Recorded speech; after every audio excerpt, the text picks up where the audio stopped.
Good afternoon, sir. Good afternoon, everyone.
बाकी लोग कहाँ रह गए?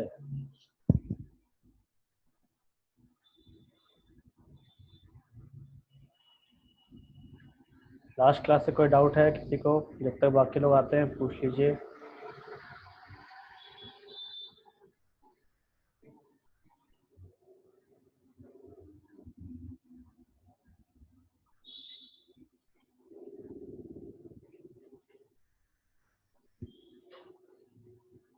रूपम, कल्पना,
ठीक है। ग्राफ 3P का आपको नहीं बनाना है, 3P वगैरह पूछता नहीं है। ठीक है, रह गया बात ग्राफ का, तो S तक पूछता है। S मैंने आपको ट्राई करने बोला था 4, 5 वगैरह का, तो उसमें से भी आपको ज़्यादातर 3 तक ही पूछता है। मैं आपको फिलहाल दिखा रहा हूँ कैसे हम उसको बना सकते हैं।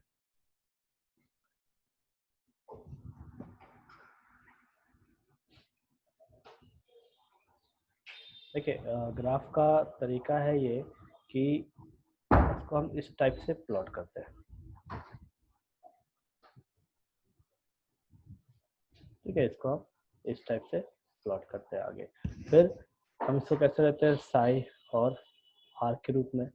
फिर हम क्या करेंगे इसका, फिर हम इसका लेंगे साई स्क्वायर और आर के रूप में। तब इस चीज को प्लॉट कैसे करेंगे, ये यहाँ आएगा। ठीक है, पहला नोड जहाँ है वो नोड हमको वही मिलना चाहिए। ये पहला नोड हमको यहाँ मिला, दूसरा नोड हमारा यहाँ है। ठीक, तो हमने क्या किया है, साई स्क्वायर किया है, तो जो नेगेटिव वाला हिस्सा है वो हमारा पॉजिटिव में कन्वर्ट हो जाएगा। तो ये जो नीचे का जो पहाड़ बना है वो ऊपर पहाड़ बनेगा। उसके बाद ये जो पहाड़ है ऊपर में, इसका भी अगर हम स्क्वायर करेंगे तो स्क्वायर जो है वो बढ़ जाएगा। तो अब देखिए यहाँ पे हमारा तीसरा नोड है। ठीक, तो जो ये पहाड़ जो बन रहा है ना, इस पहाड़ को हम थोड़ा ऊंचा बनाएंगे पहले वाले से, इस टाइप से। ठीक, थोड़ा ऊंचा कहने का मतलब कि ये जो ऊंचा वाला पोर्शन है, ये जो ऊंचा वाला पोर्शन है, इसको हम कहते हैं maximum possibility of finding an electron.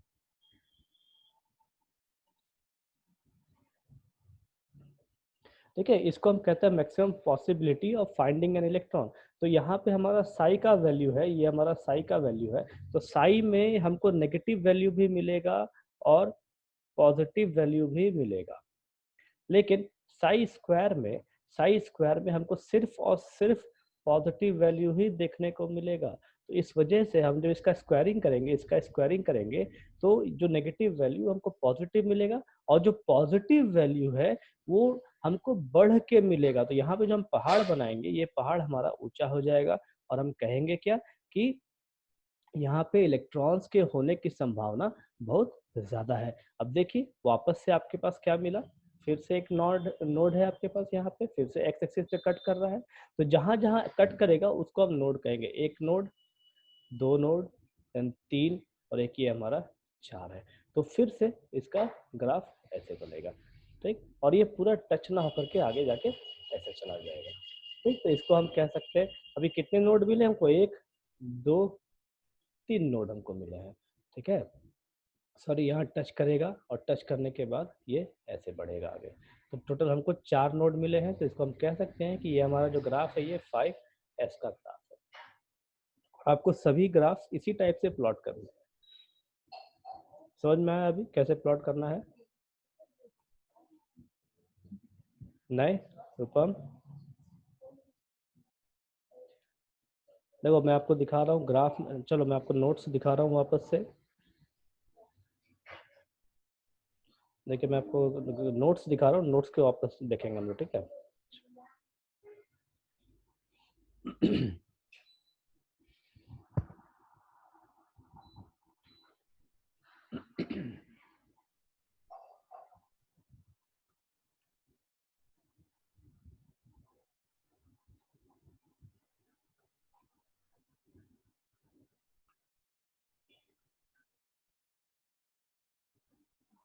देखिए ये जो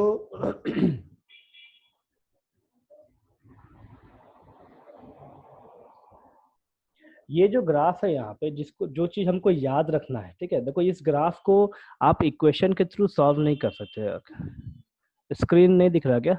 एक मिनट फिर से शेयर करता हूँ।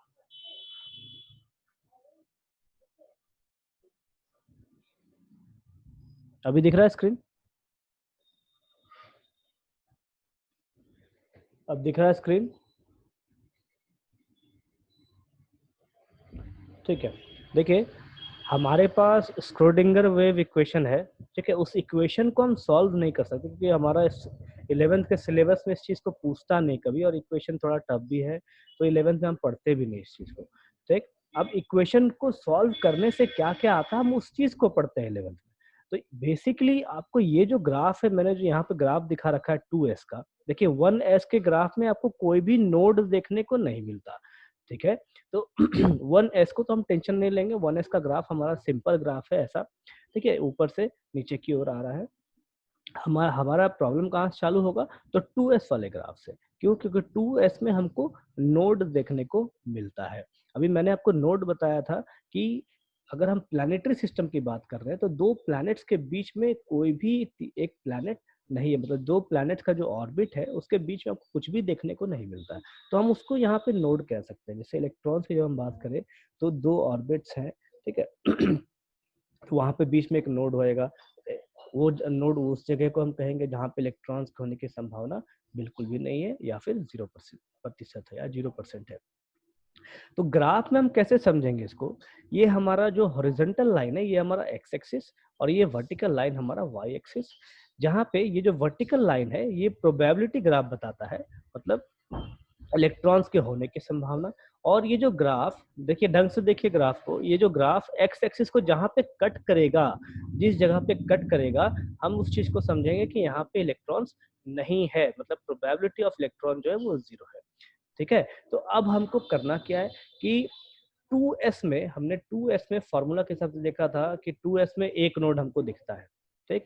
अब देखो नोड निकालने का तरीका क्या है कि अब आप यहाँ पे मान लीजिए पुट किए, हम 2S की अगर बात करें तो 2S में n का वैल्यू 2 हो जाएगा, l का वैल्यू 0 हो जाएगा, और -1, मतलब 2 - 1 इज इक्वल्स टू 1, ठीक। तो हम कह सकते हैं कि 2S में हमको कितना वैल्यू मिल रहा है नोड का, सिर्फ और सिर्फ 1 मिल रहा है। चलिए अब इसको हम एक बार आप ग्राफ को ढंग से देखिए, इसको आप ढंग से दिमाग में बिठाइए, तब मैं बोर्ड पे आपको समझाऊंगा। ये जो 2S का मैंने बीच में ग्राफ दिखा रखा है, इसको आप एक बार ढंग से देखो, इस ग्राफ को, उसके बाद मैं आपको बोर्ड पे समझाऊंगा। इसको आप ढंग से एक बार देख लीजिए।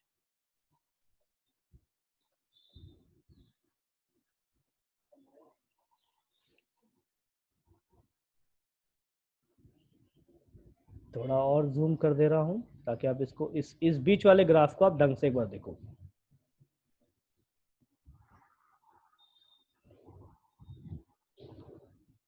ठीक है, हो सके तो आप कॉपी में बना लीजिए।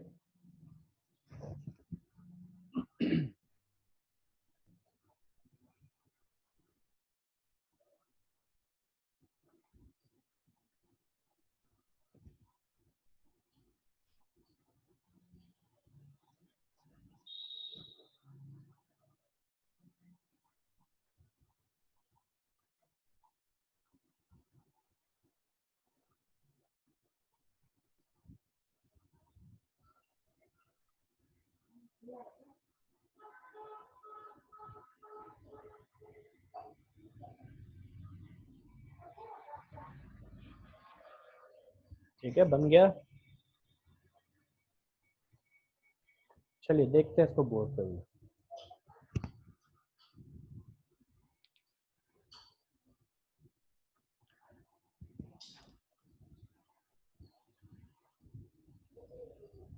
ठीक है, जब हम इक्वेशन सॉल्व करते हैं तो हम साई और आर को लेकर चलते हैं।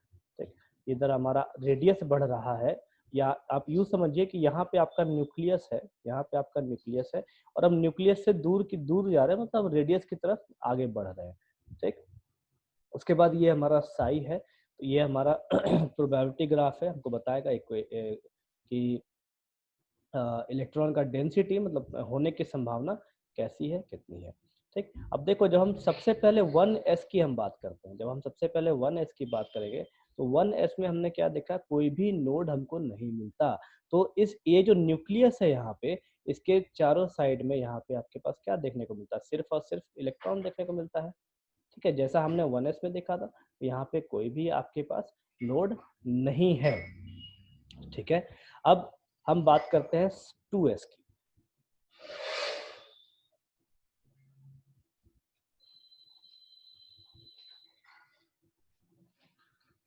ये हमारा शाई है, वापस से यहाँ पे हमारे पास न्यूक्लियस है। देखो मैं यहाँ जो सर्कल कर रहा हूँ, ये हमारा कोऑर्डिनेट 0 भी कह सकते हो आप, या फिर आप इसको ऐसे कहिए कि ये हमारा न्यूक्लियस है। ठीक है, अब देखो न्यूक्लियस, जब यहाँ पे हम 1s में बात कर रहे हैं तो इस जगह पे इलेक्ट्रॉन की डेंसिटी सबसे ज्यादा है, तो जो ग्राफ है वो ग्राफ यहाँ से चालू होगा, इस मैक्सिमम पॉइंट से।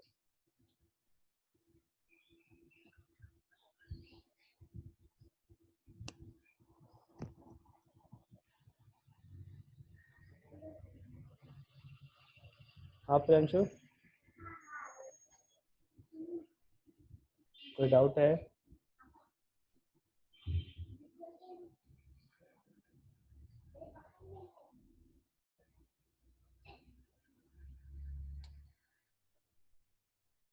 देखो आपके ऐसे मिस्टेक्स है ना, बार बार क्लास बीच में अटक जाता है। ठीक है, तो थोड़ा सोच समझ के हैंड रेज कीजिए।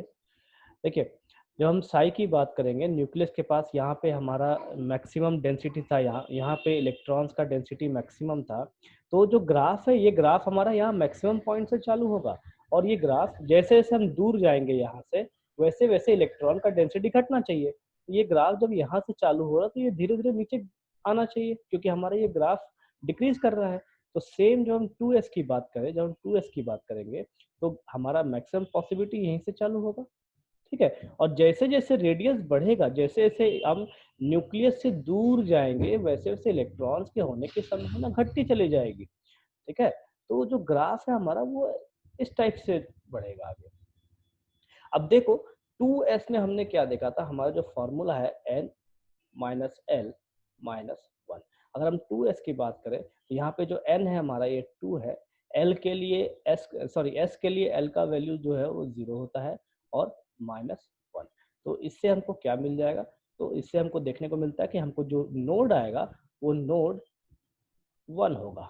2s में नोड हमारा 1 होगा। तो अब हम जो ग्राफ बनाएंगे, हम क्या दिखाएंगे कि x एक्सिस पे जब ये ग्राफ कट करेगा तो यहाँ पे वो नोड होगा।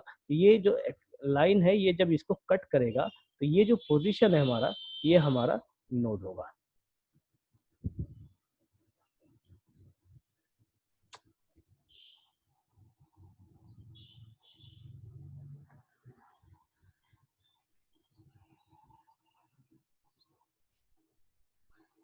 ठीक, ये हमारा पहला नोड पोजीशन चला आया। अब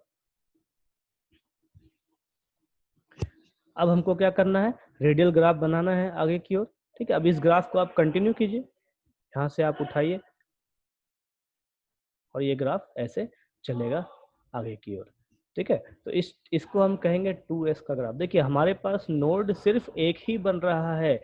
अगर आप गलती से इस ग्राफ को, सपोज कीजिए इस ग्राफ को आपने गलती से वापस से यहाँ टच कर दिया, तो इसका मतलब है कि आपने इसमें 2s में 2 नोड दिखा दिया। लेकिन आपको फॉर्मूला के हिसाब से सिर्फ और सिर्फ एक ही नोड दिखाना है, इस चीज को ध्यान रखिए। तो ये जो ग्राफ है ये इसके पैरेलल ही चलेगा। ठीक, देखो मैं यहाँ पे पैरेलल दिखा रहा हूँ। ठीक है, तो ये ग्राफ जब आप बनाएंगे तो ये पैरेलल ही चलेगा। आप इसको गलती से यहाँ पे टच ना कर दें, इस जगह पे टच ना कर दें। अगर टच हो गया तो आपने क्या किया, 2s में 2 नोड दिखा दिया।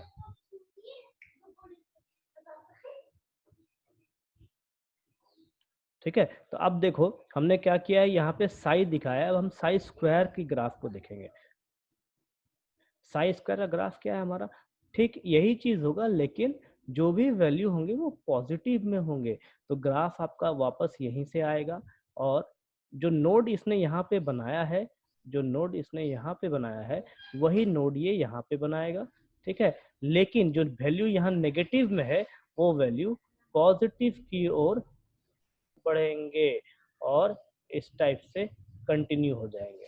ठीक है, तो ये जो पॉइंट है हमारा, ये पॉइंट हमारा नोड पॉइंट कहलाएगा।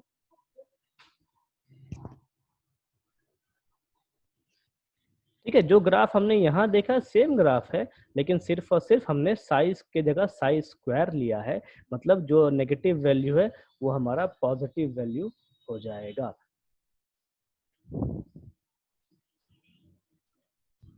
ये हमारा आर हो गया इधर की ओर, और वैसा ग्राफ हमारा तैयार हो गया।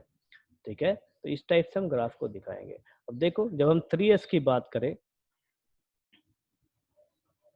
जब हम 3s की बात करें तो 3s क्या है, ये यहाँ से जाएगा, फिर ऐसे उठेगा और फिर ऐसे जाएगा।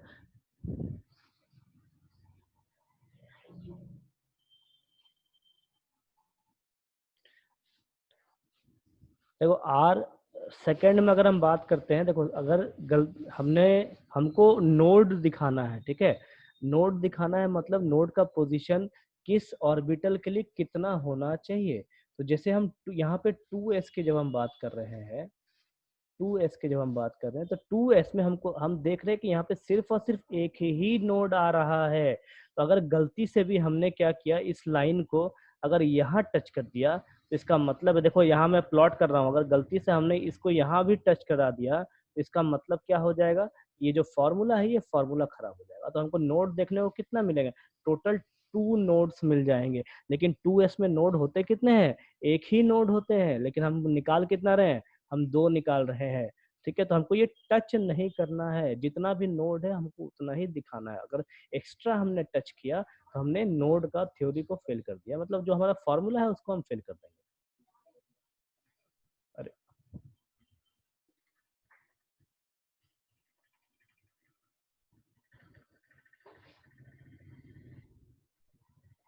अब देखो इसी चीज को हम 3s में अगर देखते हैं, अब देखिए आप सब इस ग्राफ को प्लॉट करने से पहले ना आप क्या कीजिए, इससे नोड निकाल लीजिए, इस फॉर्मूला से आप नोड निकाल लीजिए। तो अब बात करते हैं 3s की। ये देखो नीचे वाला जो मैं बना रहा हूँ, 3s की बात करें तो अगर फॉर्मूला लगाएंगे तो क्या हो जाएगा, n, अगर फॉर्मूला लगाएं तो क्या मिलेगा, n minus L minus one is equal to 3 minus 0 minus 1 is equal to 2। ठीक है, अब देखो फॉर्मूला के हिसाब से जो नोड आना चाहिए 3s में 2 नोड आने चाहिए। मतलब जो ग्राफ हम प्लॉट करेंगे वो ग्राफ x एक्सिस पे 2 बार कट करना चाहिए। आप इस चीज को ऐसे ध्यान रखिए कि जितना भी आपको नोड आएगा वो नोड उस x एक्सिस पर उतनी बार कट करना चाहिए। ठीक। चूंकि हम ग्राफ देखिए, हम चूंकि हम इलेक्ट्रोमैग्नेटिक वेव्स पढ़ते हैं, ये इलेक्ट्रोमैग्नेटिक वेव्स है, तो एक बार पॉजिटिव जाएगा, एक बार नेगेटिव जाएगा, एक बार पॉजिटिव जाएगा, एक बार नेगेटिव जाएगा, इस चीज को हम ध्यान रखेंगे। और जो हम लास्ट में बनाएंगे, जो हम ये लास्ट का पोजीशन देंगे, जैसे यहाँ पे देखिए, ये जो लास्ट का यहाँ का पोजीशन है, तो इस चीज को हम कभी भी एक्स एक्सिस पे सटाएंगे नहीं। अब देखो यहाँ पे 3s में हमने कैलकुलेट किया कि 2 नोड हमको मिल रहा है, तो हमने 2 नोड के दिखाने के लिए क्या किया, एक बार यहाँ पे कट किया एक्स एक्सिस को, एक बार यहाँ पे कट किया एक्स एक्सिस को। ठीक है, तो हमने क्या दिखाया कि भाई एक बार यहाँ कट कर रहा है, मतलब पहला नोड हमको यहाँ देखने को मिल रहा है और दूसरा नोड हमको यहाँ पे देखने को मिल रहा है।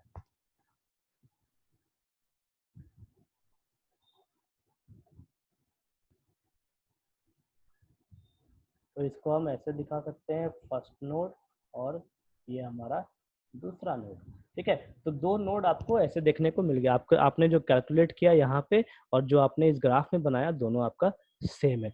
तो हमने ये निकाला क्या, साई, ये हमने साई निकाला, और क्या निकाला, साई और आर के बीच का ग्राफ बनाया। अब इसी को हमको क्या दिखाना है, तो साई और सॉरी साई स्क्वायर और आर का हमको दिखाना है। हमको क्या दिखाना है, साई स्क्वायर और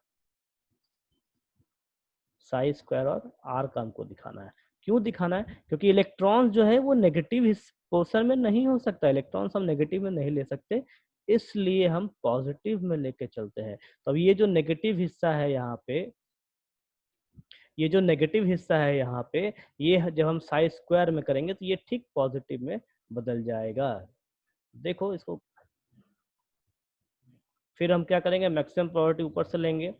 ठीक, देखो मैं ग्राफ जो बना रहा हूँ ये ऐसे साइड बाय साइड बना रहा हूँ, लेकिन ये ग्राफ जो है ऊपर नीचे भी आप बना सकते हैं। ठीक, इसके नीचे 3s का साई वाला जो ग्राफ है, ठीक साई स्क्वायर उसके नीचे बना सकते हैं आप। इलेक्ट्रॉन का चार्ज नेगेटिव होता है, लेकिन इलेक्ट्रॉन के होने की संभावना हम नेगेटिव में ले सकते हैं क्या प्रियांशु?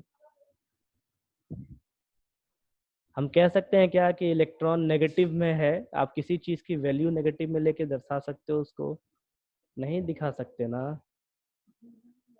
चार्ज नेगेटिव होता है इलेक्ट्रॉन का, लेकिन उसकी पॉसिबिलिटी नेगेटिव माइनस, मान लीजिए मैं कहूं कि इलेक्ट्रॉन्स के होने की संभावना -10% है, तो इसका क्या मतलब है, डजंट मेक एनी सेंस। ठीक है, यहाँ पे हम पॉसिबिलिटी की बात कर रहे हैं कि उसके होने की संभावना क्या है। ठीक है, अब देखो साई स्क्वायर जब हम बात करें, तो हमारा पहला नोड हमको कहाँ मिला था, इस जगह मिला था, तो हमने पहला नोड क्या किया, इस जगह बना लिया। अब ये ग्राफ नेगेटिव है, हम क्या करेंगे, ग्राफ पॉजिटिव में ऐसे करेंगे। तो जो हमको दूसरा नोड यहाँ पे मिला था, वही दूसरा नोड हमने क्या किया, यहाँ बना दिया। फिर वापस से देखो, पहाड़ भी आपको ध्यान रखने, कितने पहाड़ बनाए हैं आपने, आपने एक पहाड़ नीचे बनाया है, एक पहाड़ ऊपर बनाया है। तो हमने क्या किया, नीचे वाले पहाड़ को ऊपर बना दिया, और ऊपर वाले जो पहाड़ है उसको हम क्या करेंगे, थोड़ा और ऊंचा करेंगे, और तब ऐसे आगे बढ़ा देंगे। ठीक, तो हमको इस साई वाले ग्राफ में कितने नोड देखने को मिले, टोटल 2 नोड देखने को मिले। यही 2 नोड हमको यहाँ पे भी देखने को मिल रहे हैं।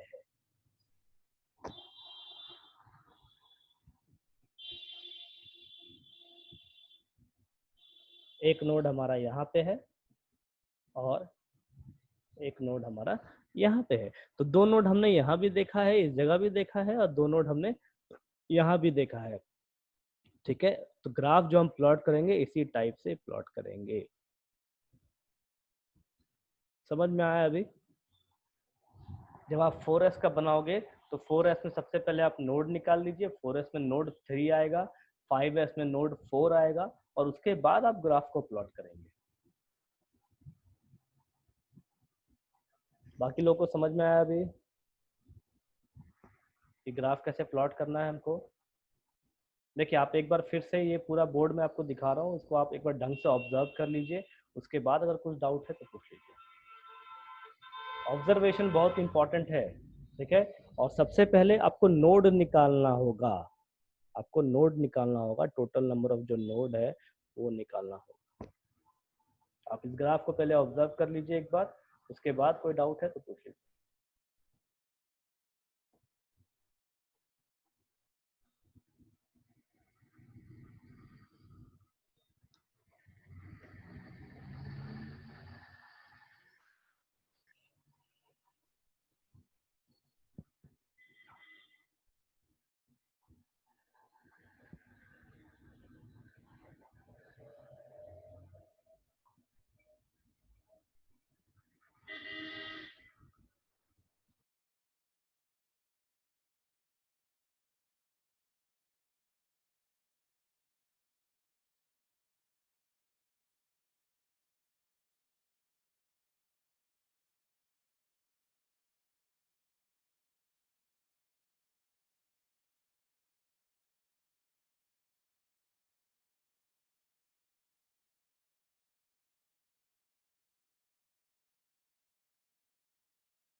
मिनट।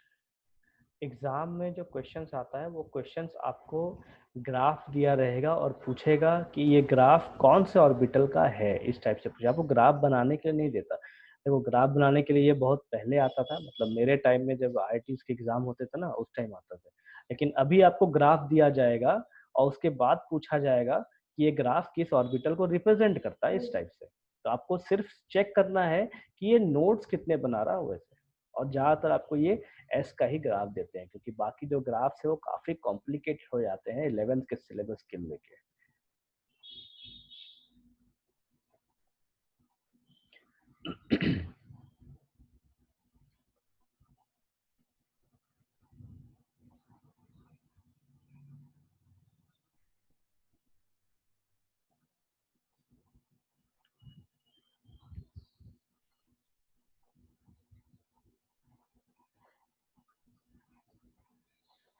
चलिए नेक्स्ट देखते हैं हम आगे।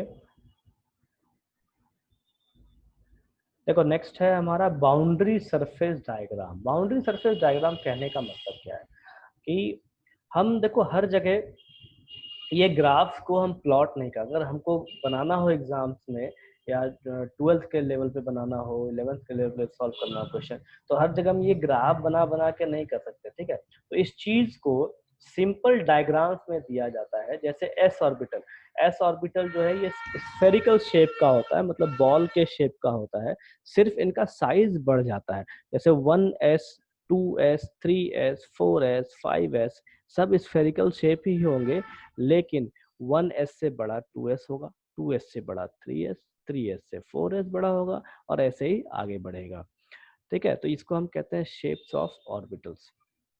अब देखिए पी ऑर्बिटल, यहाँ पे पी ऑर्बिटल जो है ये डम्बल शेप का होता है, और डम्बल शेप के साथ साथ ये तीनों कोऑर्डिनेट्स पे शो होगा कि एक एक्स एक्सिस, वाई एक्सिस और जेड एक्सिस। इसमें देखो मैंने तीनों को डिनोशन करके दिखाया है, एम हमारा -1, एम हमारा 0 और एम हमारा +1। अब ये एम क्या है, तो ये हमारा मैग्नेटिक क्वांटम नंबर है जो हमने पढ़ा है पहले। देखिए मैं आपको फिर से दिखा रहा हूँ मैग्नेटिक क्वांटम नंबर। देखो मैंने यहाँ पे लिख रखा है ऑलरेडी कि अगर एस पी डी एफ है और एल का वैल्यू 0 है, 1 है, 2 है, 3 है, तो ये एम एल का वैल्यू क्या होगा, ठीक है। तो ये एम एल का वैल्यू वहाँ पे -1 0 +1 को दिया जाता है, ठीक। P X P Y P Z, ठीक है। अभी पूरा का पूरा जो ऑर्बिट है उस ऑर्बिट को ये इतने हिस्सों में तोड़ा गया है।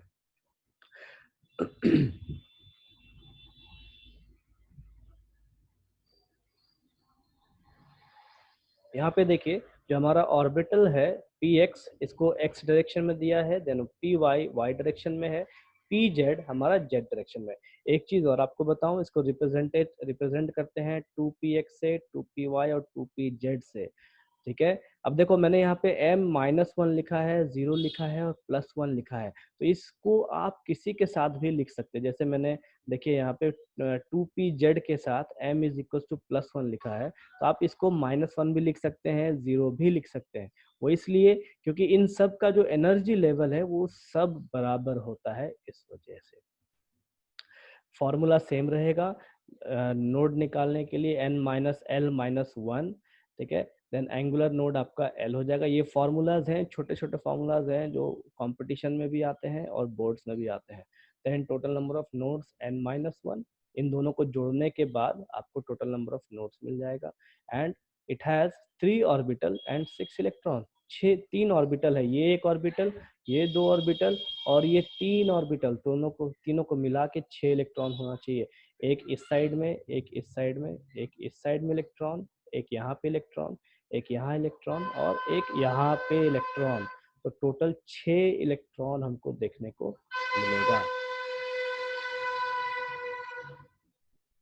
देन नेक्स्ट है हमारे पास डी ऑर्बिटल्स। इनका शेप है, डी ऑर्बिटल्स टोटल 5 होते हैं। 5 ऑर्बिटल में टोटल 10 इलेक्ट्रॉन रह सकते हैं। देखिए यहाँ पे एक चीज बताना आपको रह गया। जब हम s ऑर्बिटल की बात करते हैं तो हम यहाँ नोड्स की बात करते हैं। जब हम p ऑर्बिटल की बात करते हैं तो p और d ऑर्बिटल की बात करेंगे तो हम यहाँ नोडल प्लेन की बात करेंगे। देखो मैं आपको नोडल प्लेन दिखाता हूँ कैसे देखते हैं या कैसे बनाते हैं।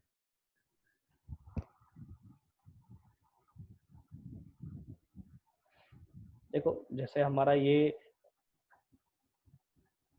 x और y एक्सिस है, ठीक है। अब यहाँ पे हमको क्या करना है, ये px है हमारा, ये हमारा px है मान लीजिए x एक्सिस पे। तो अगर एक प्लेन हमको नोडल प्लेन दिखाना है तो एक ऐसा प्लेन जो इस ऑर्बिटल के परपेंडिकुलर होगा। ठीक है, ध्यान दीजिए, एक ऐसा प्लेन जो इस ऑर्बिटल के परपेंडिकुलर होगा। मतलब अगर मैं इसको इस टाइप से पास करूं एक प्लेन,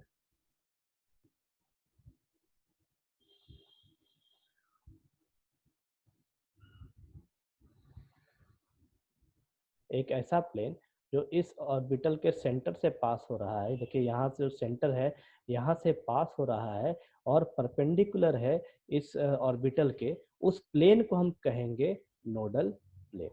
मतलब ऐसा प्लेन जहाँ पे एक भी इलेक्ट्रॉन होने की संभावना नहीं है, ठीक है, उसको हम कहेंगे नोडल प्लेन। और जिस पॉइंट से ऑर्बिटल के जिस पॉइंट से ये पास करेगा, जैसे देखिए ये जो नोडल प्लेन है अगर इस पॉइंट से पास कर रहा है सेंटर से तो इसको हम कहेंगे नोड पॉइंट।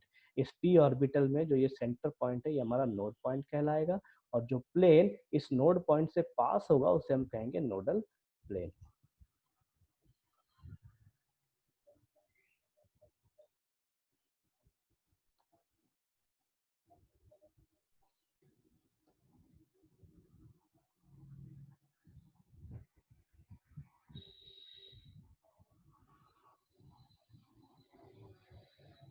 ठीक है, इस पी ऑर्बिटल में हम इस चीज को ऐसे देखते हैं।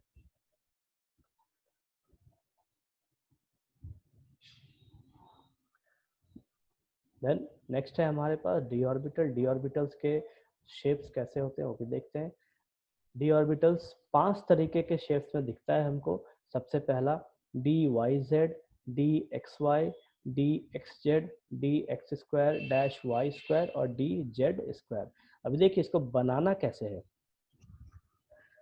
देखो एक बार ये आप पूरा ड्राइंग देखो, फिर मैं आपको बोर्ड में सिखाऊंगा बनाते कैसे है इस चीज को। इसको आप एक बार पांचों को देखिए फिर दिखाते हैं।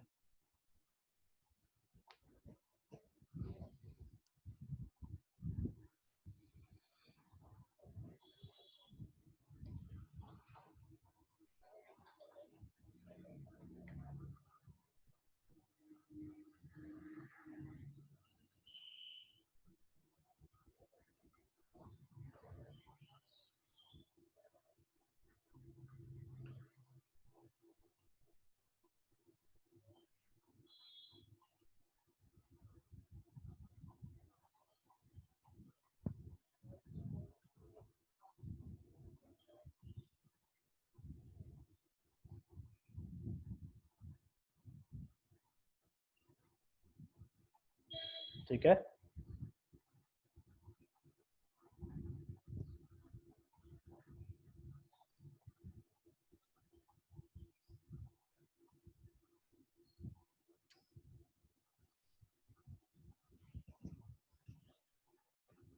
देखिए अभी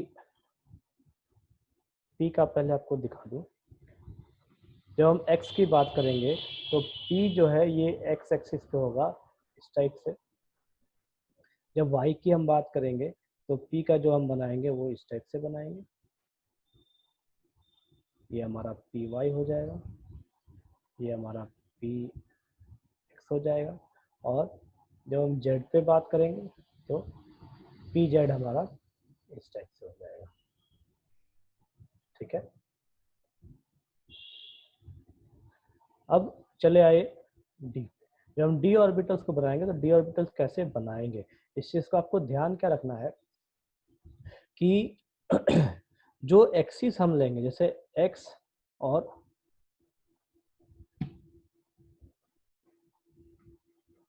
जैसे x और y अगर हमने लिया है तो इसको हम लिखेंगे डी एक्स और डी वाई, इस टाइप से इसको लिखेंगे। लेकिन जो ऑर्बिटल्स बनाएंगे वो ऑर्बिटल्स बनेगा इस टाइप से, इनके बीच में।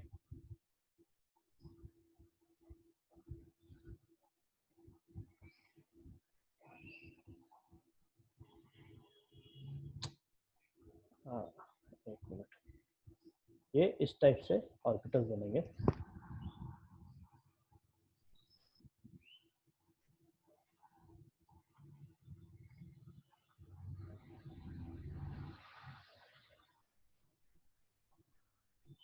ठीक है, ये हमारा डी एक्स वाई हो जाएगा।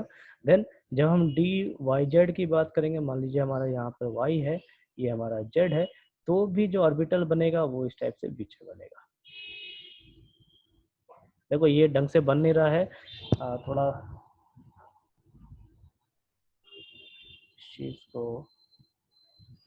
इस चीज़ को आप बनाएंगे, ढंग से बनाएंगे, सुंदर से बनाएंगे, क्योंकि इनको बनाने के एग्जाम में काफ़ी मार्क्स मिलते हैं। ठीक है, ये हमारा डी वाई जेड हो गया, या डी जेड वाई, जो आप लिखना चाहें, डी वाई जेड चाहे डी जेड वाई। ठीक है, अब देखिए हमारे पास तीन एक्सिस है, एक्स वाई और जेड। अब जब इस पहले वाले में बात करें वाई जेड एक्सिस की, तो जेड एक्सिस इस सेंटर से परपेंडिकुलर होगा। जब हम इसमें देखेंगे तो यहाँ पे जेड एक्सिस है, वाई एक्सिस है सेकंड वाले में, तो जो बच गया एक्स एक्सिस, वो एक्स एक्सिस इसके सेंटर से परपेंडिकुलर होगा, मतलब ऊपर से एकदम परपेंडिकुलर ऐसा होगा। ठीक है, तीसरा एक्सिस ऊपर से परपेंडिकुलर पास करेगा ऐसे, इस टाइप से नीचे से, नीचे और ऊपर से। ठीक है, जब हम तीसरा ऑर्बिटल को बनाएंगे, तीसरा ऑर्बिटल हमारा कौन सा रह गया, एक्स वाई ले लिया हमने, वाई जेड ले लिया, अब हमको बनाना है एक्स और जेड। तो बनेगा इसी तरीके से, हमको 20 से पास करना है, हमको ये ऐसे ही पास करना है। ये हमारा हो गया डी एक्स जेड, ये हमारा तीसरा ऑर्बिटल हो गया। देन जब हम चौथे की बात करें, तो चौथा हमारा क्या है, D X square dash Y square. अब देखिए यहाँ पे एक्स स्क्वायर वाई स्क्वायर है, तो इसको हम कैसे बनाएंगे।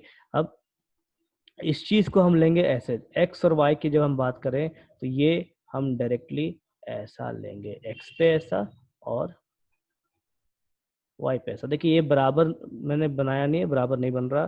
ठीक है, आप जब बनाएंगे इसको तो ये बराबर बनाएंगे, जितना ऊपर की ओर ये लोब्स रहेगा, जितना ऊपर रहेगा उतना ही नीचे होना चाहिए, जितना बाएं रहेगा उतना ही दाएं होना चाहिए। देन लास्ट हमारा है, लास्ट जो ऑर्बिटल हम देखते हैं पढ़ते हैं, वो हमारा डी जेड स्क्वायर होता है, डी जेड स्क्वायर। इसमें देखिए ना ही एक्स है ना ही वाई है, मतलब जो इलेक्ट्रॉन होगा वो प्योर जेड एक्सिस पे होगा। तो ये इसको हम ऐसा दिखाते हैं। ठीक, इस एक्सिस की एक और खासियत क्या है कि इस ऑर्बिटल की एक खासियत क्या है डी जेड स्क्वायर की, इसमें नंबर ऑफ नोड्स 0 होते हैं, इसमें number of nodes is equal to 0, ये इसकी खासियत है।